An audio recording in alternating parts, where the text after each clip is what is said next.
Les ateliers régionaux de formation des organisations de la société civile féminine sur la formulation des projets environnementaux et climatiques éligibles au programme de microfinancement du Fonds pour l'environnement mondial PMFM ont connu leur épilogue du 12 au 14 janvier 2023 avec l'étape de la maritime tenue à Lomé.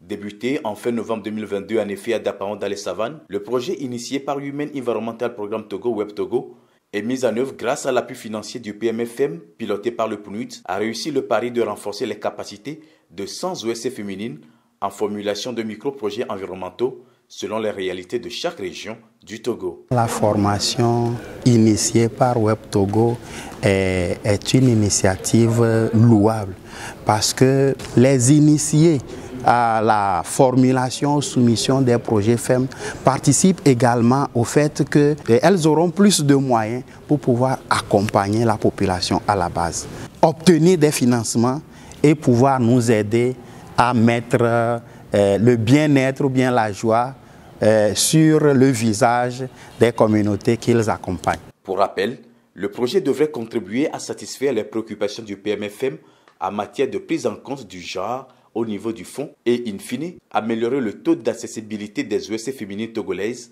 aux divers fonds climat. Dans une démarche pratique à toutes les étapes, les bénéficiaires ont dans un premier temps été amenés à s'imprégner des problèmes environnementaux et particulièrement sur l'épineuses question du changement climatique. On a donné des informations clés à ces organisations pour qu'ils comprennent le sujet. Parce que la question des changements climatiques, tout le monde en parle en fait. Mais il y a un problème de maîtrise du sujet et de pouvoir les transcrire en actions concrètes sur le terrain. Donc nous avons contribué à donner ces informations. Ensuite, les différentes étapes du cycle de projet avec des cas pratiques ont permis aux participantes de cerner la formulation des projets. Tout doit partir d'un diagnostic sérieux. Le slogan fort qui est retenu à travers cette formation, nous l'avons dit qu'au commencement était le problème. Si au commencement était le problème, quelles sont les causes réelles de ce problème-là? Et si rien n'est fait, quelles seront les conséquences de ce problème-là?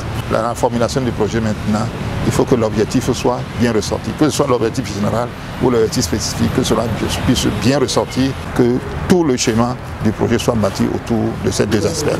La communication sur le PMFM, les critères d'éligibilité et les principales causes de rejet des projets, le canevas de présentation de la note succincte de projet, appuyé d'exercices pratiques, sans oublier le partage des bonnes pratiques des projets PFM et d'autres programmes environnementaux ont permis aux OSC d'être outillés pour mieux agir lors des appels à projets à venir. Avec cet atelier, nous avons compris que nous devons retravailler pour vraiment être à la hauteur. Nous avons compris que, au fait, le choix des projets dépend beaucoup des capacités et de l'éligibilité de nos projets.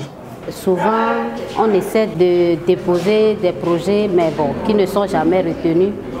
Aujourd'hui, j'ai reconnu nos lacunes, ce qu'on peut améliorer pour pouvoir rédiger des projets éligibles cette fois-ci. J'ai gagné beaucoup de choses comme nouvelles informations et sur les canevas de projets. Ça m'a beaucoup plu et je sais que grâce à cet atelier, on va faire beaucoup de choses avec les financements. Du côté de l'organisation, on dresse un bilan assez satisfaisant au vu de l'engouement que la formation a suscité auprès de la cible dans les 5 régions. Nous sommes animés d'un grand sentiment de joie du bon déroulement de ces 5 ateliers régionaux. Nous avons eu des moments forts de partage d'expériences avec ces bénéficiaires.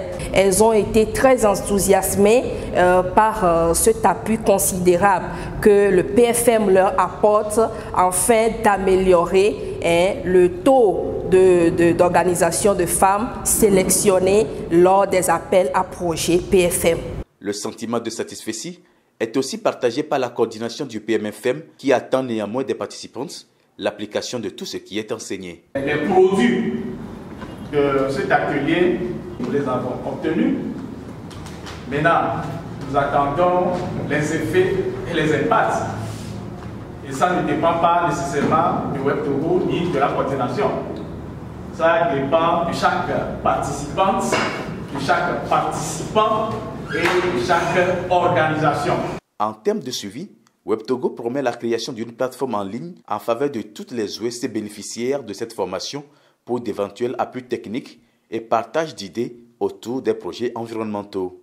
Aux partenaires techniques et financiers, WebTogo témoigne. Toute notre gratitude au coordonnateur national du PFM, au PNUD, pour son accompagnement et financement pour la tenue et le bon déroulement de ces ateliers de formation. Enfin, parallèlement au déroulement des ateliers, des rencontres B2B entre personnes ressources et participants ont permis aux uns et aux autres d'échanger, de partager des idées et d'approfondir les connaissances.